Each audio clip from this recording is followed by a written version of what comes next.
la fille unique, sa raison d'être, son trésor, sa vie quelque part. C'est ce qu'il a le plus cher au monde. Est en train de mourir. Est en train d'aller vers une direction qui n'existera pas bientôt. Voyez, vous imaginez dans une tête d'un père.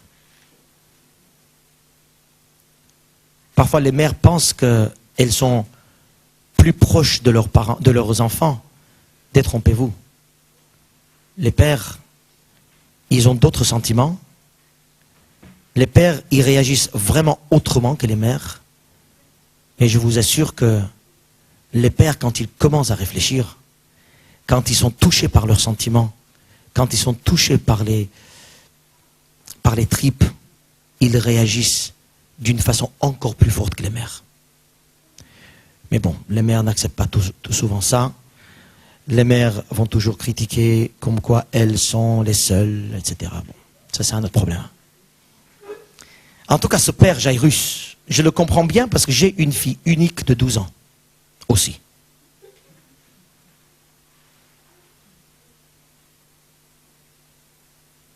Et je peux me mettre très vite à sa place. Et je sais ce que ça veut dire. Que Dieu garde nos enfants, que nous n'ayons pas cette expérience physique de Jairus, mais j'espère que cette expérience spirituelle, nous pouvons le vivre même aujourd'hui. Et vous allez comprendre de quoi je vais parler à la fin du message. Jusqu'à la fin du message, je ne vous dirai pas de quoi je parle. Je vous parle de Jairus. Ce que j'aime bien, il se jette à ses pieds à Jésus. Jésus qui accomplit des miracles. Jésus qui est... Il est venu pour nourrir, il est venu pour changer, il est venu pour guérir, il est venu pour transporter, transformer. Ce Jésus unique que nous professons et confessons comme notre Seigneur, comme notre Sauveur, comme celui que nous adorons. Ce Jésus était dans la ville. Et Jairus va aller le voir. Il n'en voit pas quelqu'un d'autre. Il vient de le voir et j'aime bien ce qu'il fait la première chose. Il se jette à ses pieds. Vous savez pourquoi il se jette à ses pieds? Si c'était un autre sujet, une autre demande, un autre besoin, je ne pense pas qu'il allait jusque-là. Il allait peut-être dire, Seigneur, tu peux venir à la maison? Mais vous savez, son problème à lui était très grave. Son trésor, sa vie, sa raison d'être était en train de partir. Il était même prêt à décrocher la lune pour sa fille. Se jeter devant les pieds de Jésus, il n'y a rien d'extraordinaire, puisque la demande, puisque ce qu'il a, le besoin qu'il a, c'est tellement important.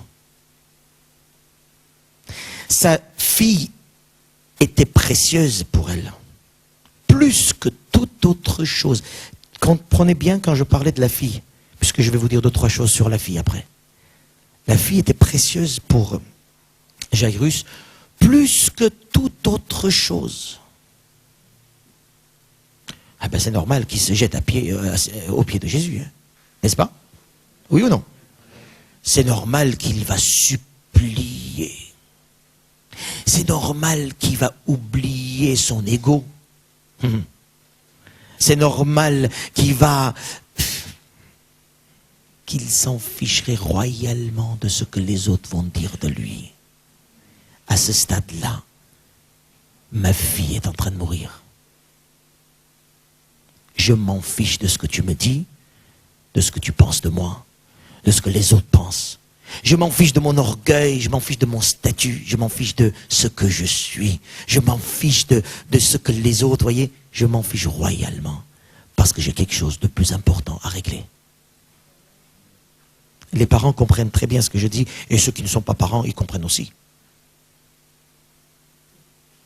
Quand vous voyez l'importance du besoin de l'attente de Jairus, je suis sûr que, là je parlerai des pères.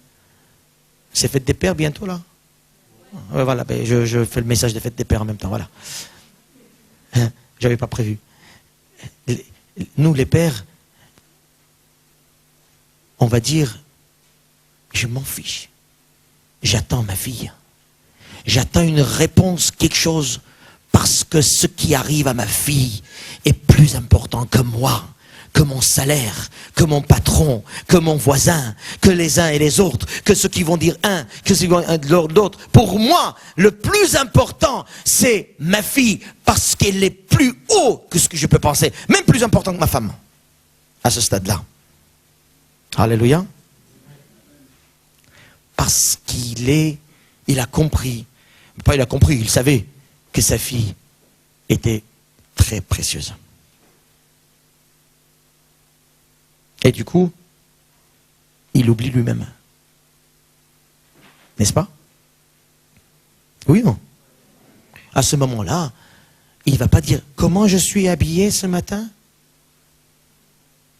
Et les filles, est-ce que je suis bien maquillée ce matin? Et les garçons, est-ce que la cravate elle est bien à sa place? Quelle cravate, quel maquillage, quel pantalon, tu peux courir en caleçon si tu veux. C'est tellement important ce qui t'arrive là. Amen. Et moi je vous dis, l'amour de ce père pour sa fille, on l'a vu à ce stade-là. Quand on a vu combien il s'est oublié son statut chef, juste pour sauver sa fille. Alléluia. Vous me suivez, hein? Il oublie son moi, son ego. Et regardez, il est là avec la foule.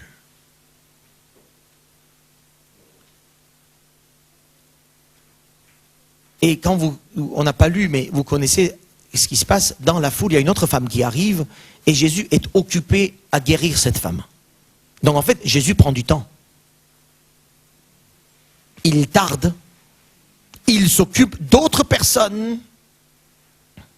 Jésus, à ce stade-là, dans la foule, alors que le mari est en train de dire « Viens à la maison », et Jésus a commencé à aller chez lui, attention, hein.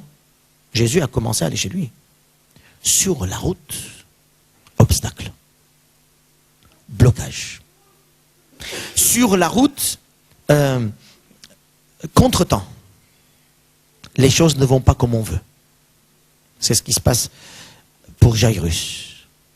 Imaginez le cœur de Jairus à ce moment-là. Imaginez le regard de Jairus à la femme qui perd son sang. Ça, c'est l'histoire qu'on n'a pas lue, mais entre deux. À la femme malade. Imaginez Jairus dans son cœur. Alors, le texte ne dit rien.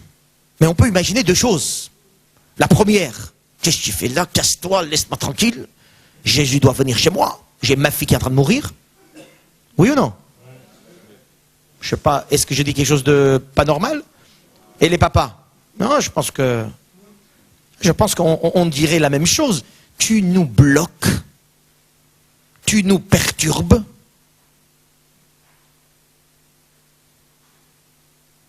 Jésus est en train de faire quelque chose, je veux faire quelque chose dans ma vie, et toi tu viens me perturber. Ou bien, l'autre position que Jairus peut tenir, c'est de dire, je reste quand même accroché à Jésus. Il a dit qu'il allait venir. Je reste quand même accroché. Qu'est-ce que ça sert que je m'énerve? Qu'est-ce que ça sert que je méprise l'autre? Qu'est-ce que ça sert de faire du mal à l'autre? Je sais que le Seigneur m'a dit qu'il venait à la maison. Mais je vais quand même rester accroché au Seigneur.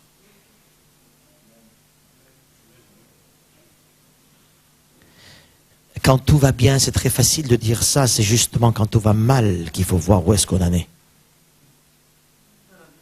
L'image de ce Père nous apprend, mes amis, des choses ce matin.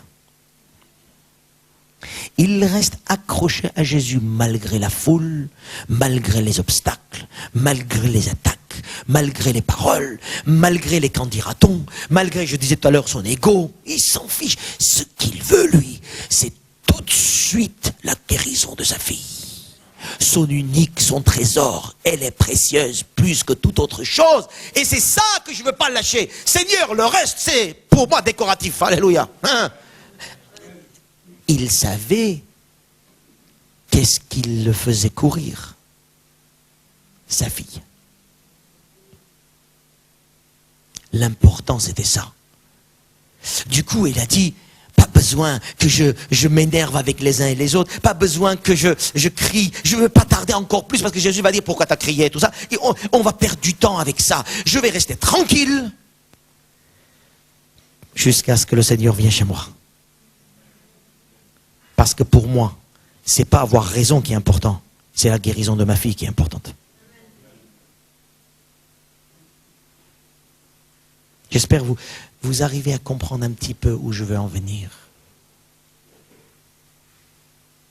Quand on sait les choses, ou la chose précieuse pour nous, c'est quoi? Tout le reste, derrière nous. Je répète, quand on sait la chose précieuse, ce qui est pour nous, tout le reste, et même l'ego.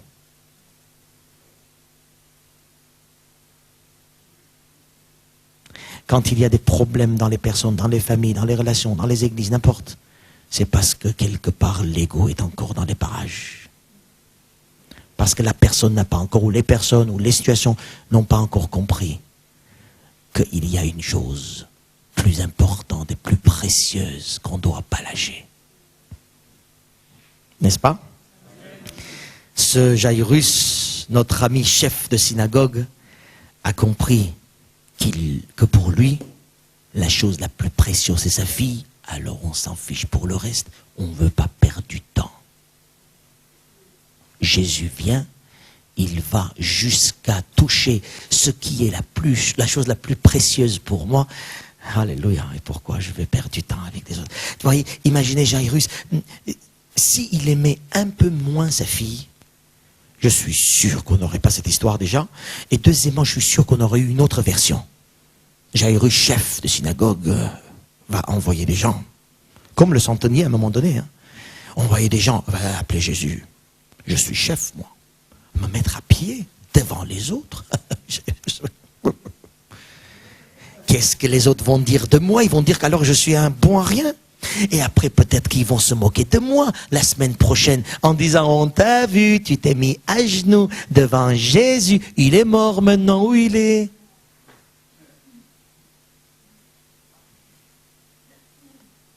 Jésus est importante. Jésus est important pour nous, pour venir toucher les choses précieuses. Ou plutôt pas les choses précieuses, la chose précieuse. Pour Jairus, c'était sa fille. Pour nous, je ne sais pas, je vous dirai tout à l'heure. En tout cas pour moi. Pour vous, je ne sais pas.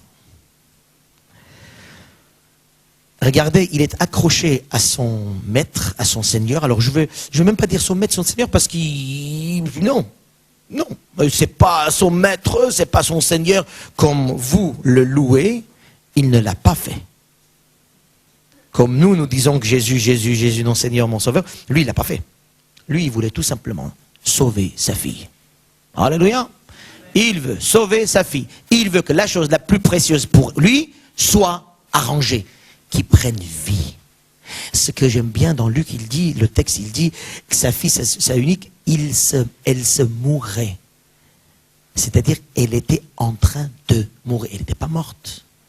Elle était en train de mourir. C'est quand il s'est jeté au pied de Jésus. En train de mourir dans sa tête. Ma fille est en train de mourir. Il faut très vite aller lui donner la vie. Et avec tous ces obstacles, voilà, il arrive et la Bible nous dit que dans la foule, alors Jésus est occupé à faire autre chose. En fait, tout simplement, c'est que Jésus ne va pas dans le même rythme que toi.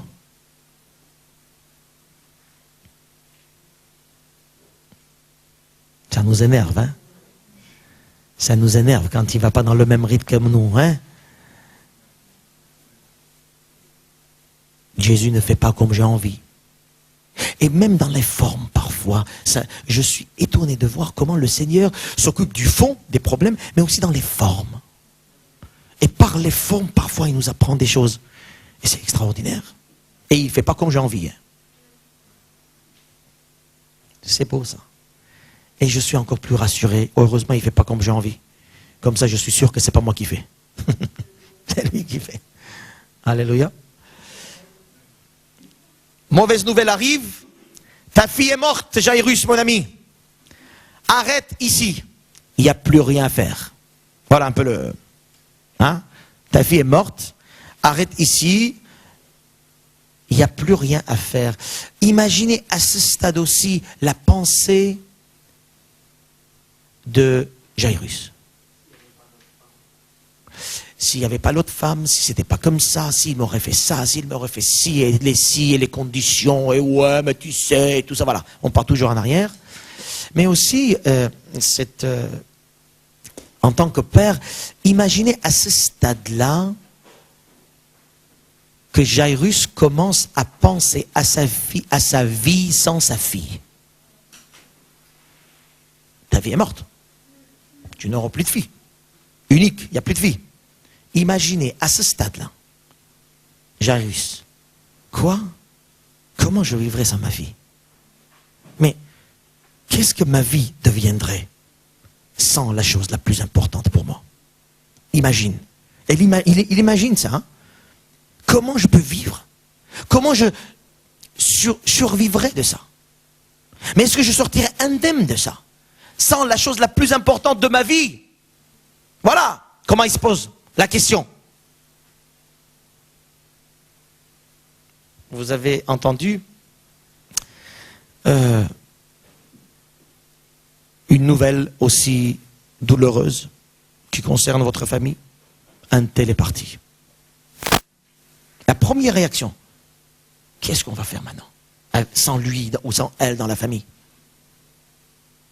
Devant le deuil, voilà les pensées qu'on peut très vite penser à. Mais comment je peux vivre? Surtout quand la personne, elle est vraiment la personne la plus importante pour toi dans la vie. Amen. C'est pour ça que je comprends parfois les gens qui deviennent fous. Hein.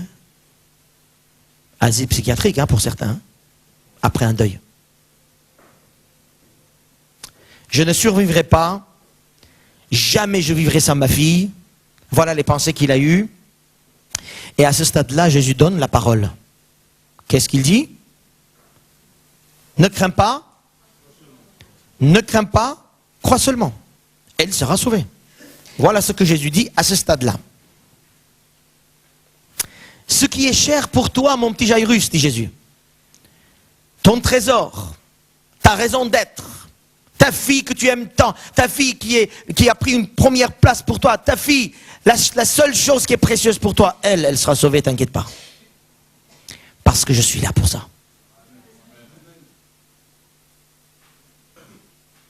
Vous savez, Jésus est venu pour d'abord ressusciter en nous la chose la plus précieuse. D'abord, la chose la plus précieuse. Et Jésus, qu'est-ce qu'il dit? Ne crains pas, crois seulement, juste, Jairus, écoute, une chose que je te demande, fais ce que je te dis. Là, maintenant, fais ce que je te dis. Alors, qu'est-ce qu'il dit? Il va aller avec lui à la maison. La première chose, il dit, débarrasse-toi de tous ces parasites qui pleurent. N'est-ce pas? Hors de ma vue, toutes les personnes qui vont te donner une autre orientation que moi. Débarrasse-toi de ces parasites-là, de ces pensées-là, de ces pensées négatives. Débarrasse-toi de ces pensées où il n'y a plus rien à faire. Et débarrasse-toi aussi peut-être de ton amertume contre la femme. Si la femme n'était pas là, pourquoi elle est venue cette femme? Mais Jésus est venu aussi pour sauver les autres. Il n'est pas venu que pour toi aussi. Hein? Tu n'es pas la seule préoccupation du Seigneur. Hein? Juste pour vous dire, tu ne peux pas vivre que autour de toi-même. Il y a d'autres aussi qui sont importants. Et même dans les églises, on oublie ça parfois. Tout tourne pour moi, pour moi, pour moi. Non, il y a aussi pour toi, et pour toi, et pour toi. Et peut-être, moi, le Seigneur, il dit, écoute, fais ça toi, moi je m'occupe de lui. Et l'amertume qu'on peut avoir, pourquoi la femme? Pourquoi la femme? Pourquoi elle est venue là? Et Seigneur, si tu serais venu, parce qu'elle n'était pas morte hein, au début, hein, on est bien d'accord. Hein? Si tu serais venu, si cette femme n'était pas la foule et les autres. Ah, voilà, hein, les pensées. La première pensée négative, c'est toujours sur les autres, hein, on est bien d'accord. Avec beaucoup de regrets, je dis ça, mais c'est comme ça que ça se passe. Les autres. S'il n'était pas là, moi je serais là. Si lui, il n'a pas si, moi je serais. Si lui, il n'a pas, moi je.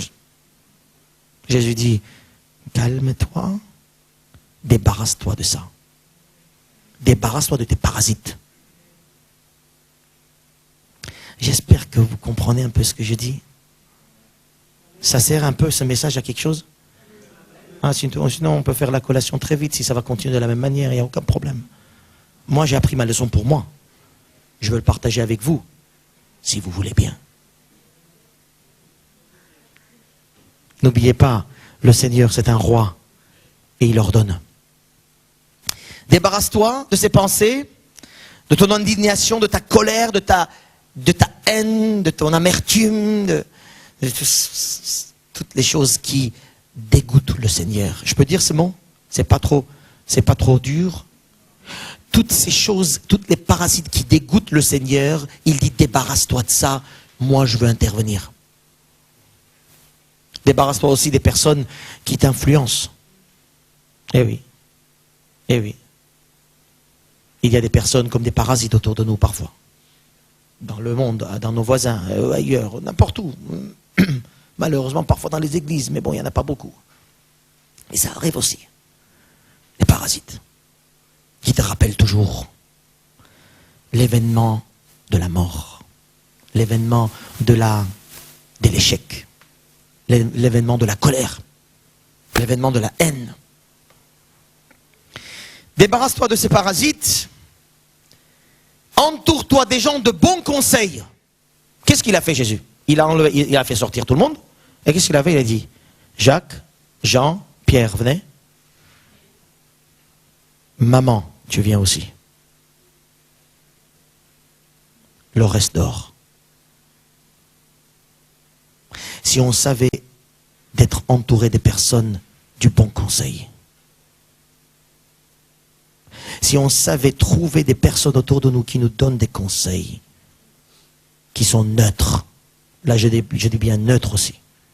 Jacques, Jean, Pierre, ils étaient neutres. Hein, mais ils étaient là, avec Jésus. Et la maman, et oui, la maman. Je répète, le Seigneur honore le mariage. La maman n'est pas d'or dans l'affaire. Il n'y a pas moi et moi et moi dans le couple. Il y a le couple. Amen. J'ai fait un mariage hier, je leur ai dit ces choses-là. Et je vous dis aussi, juste en passant. Et oui, peut-être que le mari et la femme, il y avait un problème entre eux. Et oui, peut-être qu'il y avait la nuit. Il y a eu quelques petits détails qui ont énervé la femme ou l'homme. Et peut-être la femme a dit, c'est ta faute. Toi, tu es trop chef de synagogue, tu t'occupes jamais de ta fille. Tu n'es pas allé chercher des médecins. C'est ta faute. Et voilà, elle est morte. Et il pleure. J'imagine que dans ce couple, il y avait aussi des problèmes. Hein, comme dans tous les couples. Et c'était pas parfait. Hein. Non, on pense que la femme était, ah oui, Jésus est venu. Ah, mon mari Jairus, oh, t'es là. Viens. Je pense pas. Je pense pas, mes amis, je pense pas. Il y avait des choses là aussi. Et je suis sûr que chef de synagogue, en tant que chef de synagogue, les femmes, alors je vous dis quelque chose, les femmes étaient mises de côté à l'époque aussi. Surtout pour un chef de synagogue. Homme. Les femmes, et la femme derrière, peut-être ça se trouve, elle a souffert aussi de ces choses-là. Et oui, si on parlait de la femme, de cette femme-là, qui psychologiquement, sûrement, elle a eu quelques petits problèmes, parce que son mari ne s'occupe pas trop d'elle, parce qu'il est chef de synagogue. Et je suis sûr qu'il y a eu peut-être, il y a toute la famille aussi de la femme qui était là, peut-être aussi. Voilà, la belle maman et tout le reste. Voyez, il y a toutes les parasites qui sont là, des parasites peut-être très légitimes, mais pour le miracle, ce que Dieu va faire, ils ne sont pas légitimes. Débarrasse-toi des parasites, entoure-toi des gens de bons conseils, et c'est ce que moi je veux vous dire. Ah, c'est ce que moi je veux te dire, dit le Seigneur. Moi, ta femme et les disciples. Moi, Jésus, parce que sans moi tu peux rien faire. Ta femme, là où j'ai béni, et les disciples de Jésus. Les disciples. Ceux qui sont de bons conseils. Oh, s'il y avait un peu plus de disciples dans les églises. S'il y avait un peu plus de disciples dans les églises. Il arrive, le miracle se produit, enfant, lève-toi. Je ne vais pas parler du miracle de la façon que Jésus est en train de guérir. Ce n'est pas ça le thème d'aujourd'hui. Le miracle se produit, l'unique chéri de papa vit. On peut dire ça? L'unique chéri de papa est ressuscité maintenant. Alléluia. L'unique chéri de papa prend vie alors qu'elle était en train de mourir ou elle était morte. Il n'y avait plus rien. Et voilà, elle prend vie. La Bible dit, l'esprit revient. Et Jésus dit, bien sûr, elle se lève, et Jésus dit, donnez-lui à manger. Alors, c'est vrai que là, on peut comprendre ce texte comme ça, hein, elle se lève du lit, elle se met debout, et Jésus dit, allez, un peu de KFC, un peu de McDo, allez-y, donnez-lui à manger. Hein, voilà. Ou d'autres. Des crevettes bien, voilà, par exemple. Avec la salade que j'ai découvert il n'y a pas longtemps, que j'ai appréciée. C'était quoi? Calamanga. Gloire à Dieu. Donc, on peut lui dire, avec ça, tu es bien nourri, ma fille, vas-y, ouvre ta bouche, on te donne à manger. Ce qui s'est, je pense, passé très normalement. Mais il y a quand même des enseignements là, et je vais venir au cœur de mon message. Vous voyez, la rencontre avec Jésus, la marche avec Jésus et le miracle. Un peu ça qu'on a vu. Jairus rencontre le Seigneur qui ressuscite les morts. Il marche avec lui dans la foule, dans les obstacles. Et nous voyons ceux qui ressuscitent les morts, ressuscitent la mort. Tout simplement parce que, vous savez, ce miracle s'est passé parce que l'homme a compris une chose. La chose qui me tient tant doit prendre vie. La chose qui me tient tant doit prendre vie. Et il a compris que Jésus était indispensable pour cela, n'est-ce pas? Indispensable pour cela, pour donner la vie à quelque chose ou à quelqu'un qui est en train de mourir. Et pour cela, je répète, hein, il s'oublie. Je crois que s'il ne s'oubliait pas, c'est-à-dire s'il ne descendait pas aussi bas, jamais Jésus ne serait venu avec lui. Si à un moment donné, il faisait des caprices, comme souvent chacun, et comme souvent plusieurs parmi nous, on fait des caprices, Jésus jamais ne serait allé jusqu'au bout. Si à un moment donné, dans la foule, et à cause de la femme, à cause d'un X, Y, on fait des caprices, le Seigneur dit, ok, continue ta vie tout seul. Il s'accroche parce qu'il a un but, sa fille précieuse, l'unique, celle qui est sa raison d'être. Et pour ça, je tue mon ego, je me crucifie entre guillemets, ça c'est très évangélique, hein, n'est-ce pas? Voilà. Parce que j'essaie de ne pas trop donner des versets ou des mots évangéliques pour que vous n'appreniez pas les mots sans oublier le sens de ces mots-là. Hein? Il y a quelqu'un, il n'y a pas longtemps, à chaque fois que je disais Jésus, il disait Alléluia. Jésus, Alléluia. Jésus, Alléluia. Après, je me suis rendu compte que le gars, il ne savait pas que Jésus était fils de Dieu. Mais dans les églises qui allaient, il entendait que, à peine le pasteur disait Jésus, l'assemblée disait Alléluia. Le gars, il continue. Sans comprendre eh ben non, hein, Alléluia, hein, vous comprenez, hein? C'est pour ça que je ne vais pas vous donner des choses pour vous dire Alléluia, pasteur, sans savoir le sens. Il oublie son ego, il oublie les autres, il oublie sa carrière. Chef de synagogue, on va me mettre dehors. Parce que les pharisiens étaient contre Jésus. Si un chef vient se prosterner devant un homme, plus de carrière, plus de salaire. Et la femme va crier encore plus, hein, à la maison.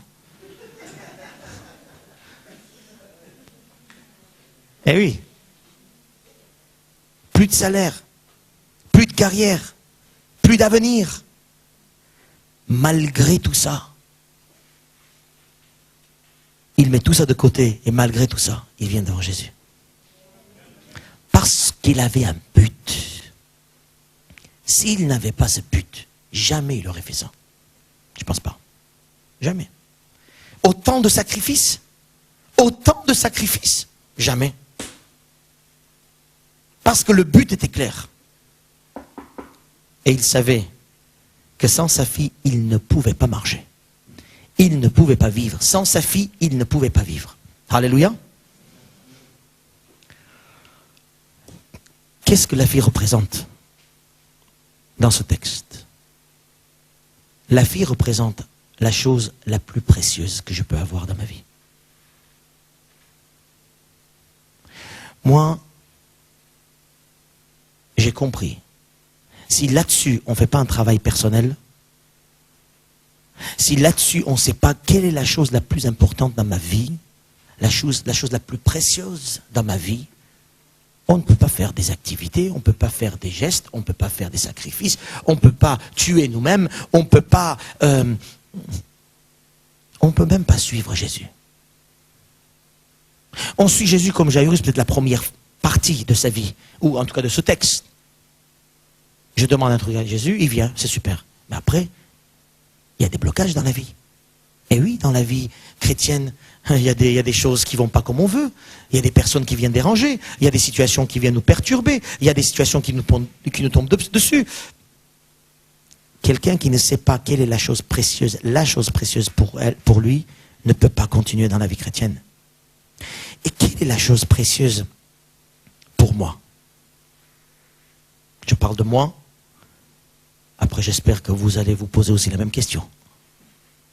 Quelle est la chose précieuse pour moi que je ne veux pas lâcher? Regardez le psaume 36.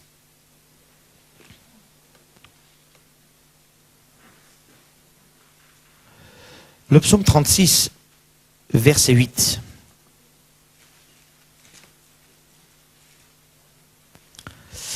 Verset 8 dit la chose suivante.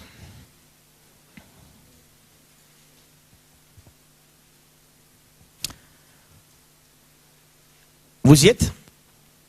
Combien est précieuse ta bonté, ô Éternel? Combien est précieuse ta bonté, ô Éternel? Dans le Proverbe chapitre 4, verset 23, il est dit, fais attention à ton cœur, garde ton cœur plus que toute autre chose. Garde ton cœur plus que toute autre chose. La chose précieuse qui est là, mes amis,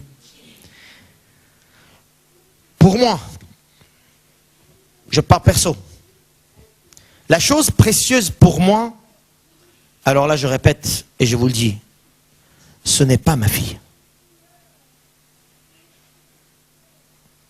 Jairus, c'était sa fille parce qu'il ne savait pas ce qu'était Jésus. Mais moi, la chose la plus précieuse que je ne veux pas lâcher, c'est la bonté de l'Éternel. Alors j'espère que le mot bonté va vous ouvrir des horizons de réflexion. La bonté de l'Éternel, c'est sa bienveillance envers moi. C'est sa relation. C'est une pureté de relation. C'est sa parole. La bonté de l'Éternel pour moi, c'est son regard sur moi. Alléluia. Le regard de l'Éternel sur moi. Alors là, pour moi, c'est la chose la plus précieuse. Et pour ça, je ferai comme Jairus, s'il le faut, mourir à moi-même, me mettre à genoux s'il faut, oublier ma carrière, oublier mon statut, oublier ma maison, oublier ma face, oublier mon ego, oublier mon moi, parce que la bonté de l'Éternel, ça, c'est plus précieux que moi, que autre chose. Et c'est plus précieux que mon ego, c'est plus précieux que ma vie, que mon moi. Comme Jairus a fait, puisque j'ai la chose la plus précieuse, je peux peut-être lâcher des choses, mais celle-là jamais. Et comme je ne veux pas lâcher ça, je suis prêt à faire tout le sacrifice qu'il faut. Pour le regard de Dieu. Moi en tant que père, en tant que mère, en tant que pasteur, en tant qu'homme, en tant que voisin, en tant que, je sais pas, être vivant, en tant que quelqu'un, je veux que dans tous ces domaines-là, le regard de Dieu sur moi soit bienveillant, soit de regard de bonté, regard d'amour, et je ne veux pas louper ça. Un péché, un péché peut briser ce regard. Et qu'est-ce que je suis alors en train de faire? Cet homme, sa fille mourait. Sa chose précieuse est en train de mourir. À cause de quoi? À cause de la maladie. Et nous, le regard que Dieu peut avoir peut mourir à cause de quoi? À cause du péché, à cause de la désobéissance, à cause d'égocentrisme, à cause de notre orgueil. Alors, cet homme était tout prêt pour rétablir la chose la plus importante pour lui. Comme cet homme, je me pose une question. Et moi, la chose la plus importante, c'est quoi? Que vous m'aimiez? Qu'on me dise que j'ai raison? C'est quoi la chose la plus importante? Moi, la chose la plus importante, c'est mon cœur. C'est ma relation avec Dieu. Et je répète une chose. C'est son regard sur ce que je fais et sur ce que je dis. Sortez de spiritualité, je vous en prie. Rentrez dans la relation active avec les gens. Dans une vie normale. Laissez Dieu vous regarder avec son regard de bonté dans tout ce que vous dites et dans tout ce que vous faites. Et ça, même un regard peut tuer, peut tuer la vie que j'ai avec Dieu. Même un regard. Je suis très sensible au regard, moi. Très, très sensible. Et je vous assure que les regards parlent beaucoup. Tu peux dire que tu m'aimes, mais avec un regard où, merci Seigneur, il me donne le discernement là-dessus. Merci, j'ai ce don de discernement. Les regards suffisent que je puisse te dire ce qui se passe dans le cœur. Peut-être pas tout parce que je ne suis pas Dieu, mais au moins d'avoir une direction. Mes amis, ce que Dieu veut, c'est que nous puissions poser la question. Je ne vais pas vous donner de réponse pour vous. J'ai ma réponse pour moi. Je peux tout simplement vous poser cette question. Et pour vous, La chose importante, c'est quoi? La chose la plus précieuse pour laquelle vous décrocherez la lune, c'est quoi? Alors réfléchissez, ne dites pas Dieu très vite, ni ne dites Jésus pour aller vite, pour me faire plaisir ou pour vous faire plaisir. Non, non. Réfléchissez, regardez Jairus, la vie de ce qu'il a fait, et dites-vous, est-ce que vous êtes en train de faire ça? Je vous assure, vous pouvez faire comme Jairus pour votre chose la plus précieuse. Et oui, pour décrocher un boulot pour certains, parce que c'est très important, eh ben, ils vont tout louper à côté. Même quand je dis, je vais venir te visiter, non, pasteur, non, j'ai un rendez-vous, entretien professionnel. Ben oui, pasteur, c'est pas important. Le plus important, c'est l'entretien professionnel, c'est normal, parce que pour lui, la chose la plus importante, c'est le truc. Donc il va dégager tout, il va tout mettre de côté, il va enlever des parasites, il va changer sa vie, parce que pour lui, c'est la chose la plus importante, c'est son travail, à ce moment-là, pour lui. Quelle est la chose la plus importante pour toi? Pour laquelle tu peux préparer à te tuer? C'est quoi? Pour moi, c'est le regard de Dieu sur moi. Je ne veux pas que Dieu ait sur moi un regard entaché de mes péchés. Alors pour rétablir mon péché, pour rétablir ma vie, pour que cette bonté de l'Éternel soit ouverte pour moi, eh bien oui, je suis prêt à me jeter par terre. Et à dire aux autres, c'est pas grave, dites ce que vous voulez, moi je vais rester fidèle à Dieu. C'est aussi simple que ça la vie chrétienne, mais c'est aussi dur si l'Esprit de Dieu et si Jésus ne nous accompagne pas. C'est Jésus qui a accompagné Jairus. Et c'est Jésus qui a dit, ne crains pas, crois. Ne crains pas, crois. Fais ce que tu dois faire. Fais ce que moi je te dis de faire. Fais-le. Et tu verras les endroits rouillés. Les endroits rouillés de ta vie. Les endroits rouillés de tes relations. Les endroits rouillés de ta vie professionnelle. Les endroits rouillés de ta vie familiale. Les endroits rouillés de ta vie de couple. Les endroits rouillés de tes enfants. Tous ces endroits rouillés prendront vie. Juste fais ce que je te dis.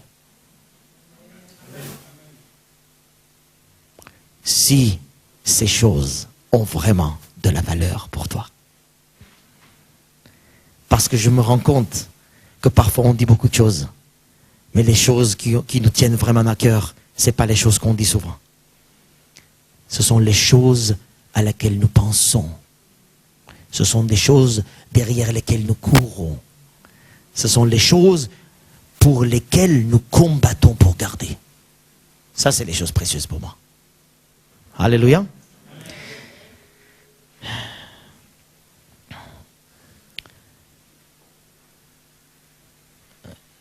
Voilà les séries de questions que je vous ai posées. En commençant par celui-là, par celle-là. Quelle est la chose la plus précieuse pour toi? Et pour cette chose-là, tu es prêt d'aller jusqu'où? Répondez à ces questions pour vous. Car Jésus, il est venu pour nous accompagner jusqu'à la résurrection. La résurrection de nos affaires, mais aussi de notre âme, qui est la chose la plus précieuse pour lui. Notre âme, notre cœur, notre relation avec Dieu est la chose la plus importante que tes petites affaires de quelques années. J'espère et je prie, vraiment j'espère et je prie que tu puisses comprendre ça.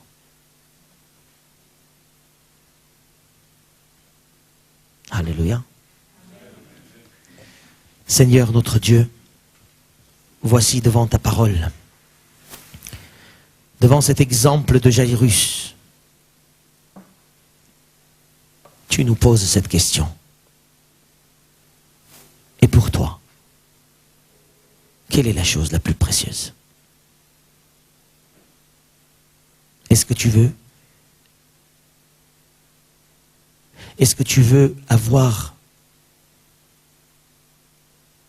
un regard sur la chose précieuse que j'ai pour toi? Le Seigneur te dit ce matin, pour moi, je veux que tu gardes ton cœur avant toute autre chose. que tu gardes ta relation avec moi avant toute autre chose. Que tu puisses considérer ma bonté dans tous les domaines de ta vie avant toute autre chose. Et pour cela, je suis venu sur cette terre, mourir et ressusciter pour t'accompagner. Je t'accompagnerai sur des choses qui te tiennent à cœur. Mais quand la chose qui te tient à cœur est celle qui me tient à cœur, je t'accompagnerai jusqu'au bout, jusqu'à la résurrection. Seigneur, merci parce que tu nous éclaires les choses. Et devant ce message, nous avons tout simplement à te demander pardon. Pardon pour toutes les choses, les parasites qui sont venus nous prendre la première place. Nous disons parfois plein de bonnes choses concernant la résurrection et l'âme et l'esprit et toi dans notre vie, mais parfois, Seigneur, nous courons tellement sur d'autres choses et nous voulons surtout pas les lâcher parce qu'on les tient. Seigneur, pardonne-nous et fais que tes enfants puissent avoir la même priorité que toi. Je prie pour chaque sœur dans cette salle et chaque frère dans cette salle. Seigneur, j'intercède pour chacun d'eux, pour qu'ils puissent prendre ta priorité dans leur vie. Et pour cela,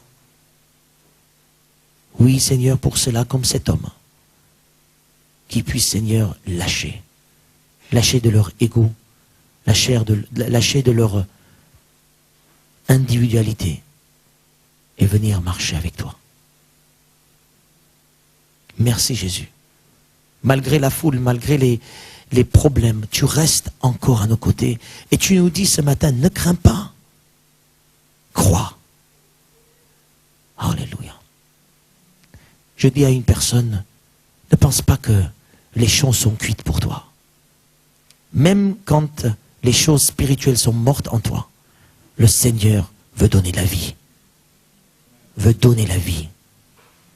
Tu vas découvrir la vie de la résurrection. Et tu vas nourrir ton âme jusqu'à la fin. Car le Seigneur a ordonné, donnez-lui à manger. Seigneur, merci.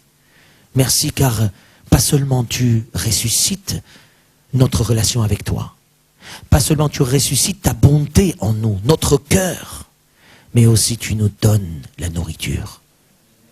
Chaque jour ta parole est la nourriture pour notre vie. Alléluia. Alléluia. Gloire à Dieu.